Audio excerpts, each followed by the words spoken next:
असली तर तुम्ही तिला सगळी सिक्युरिटी द्याल. मॅडम एक मिनिट शांत बरोबर राहा. की नाही? तुम्ही सांगा मला. मॅडम मॅडम एक मिनिट. भिक्खू संघाला म्हणे संघदान करण्यासाठी इथं परमिशन नाही. इथं जय भीमवाले आले का त्यांना व्हिडिओ बनवायला परमिशन नाही, त्यांना फोटो काढायला परमिशन नाही. इथं जर कोणते मनुवादी आले तर हे लोक त्यांना परमिशन देतात. त्यांच्या समोर चमच्यासारखी फिरतील. दीक्षाभूमी कोणाच्या बापाची प्रॉपर्टी आहे का? हे बाबासाहेबांच्या लेकराची प्रॉपर्टी आहे, आमच्या बापाची प्रॉपर्टी आहे. आमचा अधिकार आहे इथं, कोणा मनुवाद्याचा अधिकार नाही इथं. आणि आमच्या समाजावर कलंक आहे ते लोक.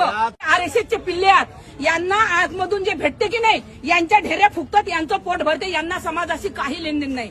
जय भीमाल्याची प्रॉपर्टी आमच्या बापाची प्रॉपर्टी आहे, कोणी मैचा लाल रोखू शकत नाही.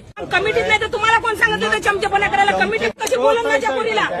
इथं तुमची ड्युटी आहे. इथं हे कशी काय बोला, हे कशी काय बोलते? 2 पैशाचं इथं कार्यकर्ते आहात तुम्ही, कार्यकर्ते आहात तुम्ही इथं. त्या 2 लिटर तुम्ही सांगा मला, हे बाबासाहेब पोलीसवाले नाहीत का इथं? अंधाऱ्या द्यायला दिसत नाही, त्या सरांना दिसत नाही का? कोण्या पर्यटकाला काही गरज पडली नाही. कोणता ऑर्डिनेटर आहे काय माहिती?